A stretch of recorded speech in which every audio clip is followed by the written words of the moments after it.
बातमी सिंधुदुर्गातून मुंबई गोवा महामार्गावरती टोल नाका उभारला गेलेला आहे। मात्र या महामार्गाचं काम अपूर्ण असताना टोल का असा सवाल उपस्थित केला गेलाय आणि विधान परिषदेचे आमदार अनिकेत तटकरे यांनी विधान परिषदेमध्ये हा मुद्दा उपस्थित केला। सिंधुदुर्गातील नागरिकांनी सुद्धा या आधीच हा प्रश्न उपस्थित केलेला आहे। सिंधुदुर्गातील नागरिकांना वाहन चालकांना टोल फ्री करावा अशी सुद्धा मागणी तिथल्या नागरिकांनी केली आहे। गेले 16 वर्षापासून मुंबई गोवा महामार्ग हा अपूर्ण अवस्थेत आहे।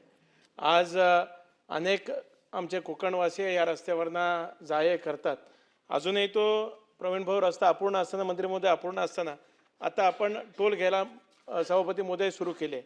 कारपाडा असेल, खांब असेल, त्याचबरोबर आणि आता विधान परिषदेमध्ये सुद्धा अनिकेत तटकरे यांनी हा सवाल उपस्थित केला। अधिक माहिती। नक्कीच जगदीश, मुंबई गोवा महामार्गाचा जो प्रश्न आहे त्यावरून कोकणकरांना कधी त्यातून प्रवास करताना मिळणार आहे तो एक मोठा प्रश्न आहे। मात्र आता त्यातच नवीन एक त्यातून प्रवास करताना मिळणार आहे तो एक मोठा प्रश्न आहे। मात्र आता त्यातच नवीन एक या विषयाकडे जे ते लक्ष केंद्रित केलं। हा मोठा विषय आणि या सगळ्या संदर्भात जे खातं आहे त्या खात्याने या विषयाकडे लक्ष दिलं पाहिजे, कारण आता काही दिवसातच गणपती बाप्पाचं आगमन होईल आणि मोठ्या प्रमाणात कोकणकर हे मुंबईतून कोकणात जात असतात। 8 ते 10 तासाचं अंतर असतं, मात्र हे सगळं अंतर पार करायला कमीत कमी 16-20 तासही लागतात। त्यामुळे एकंदरीत कोकणकरांना आता या टोल वसुलीमधून बाप्पा पावणार काय पाहणं महत्त्वाचं असणार आहे।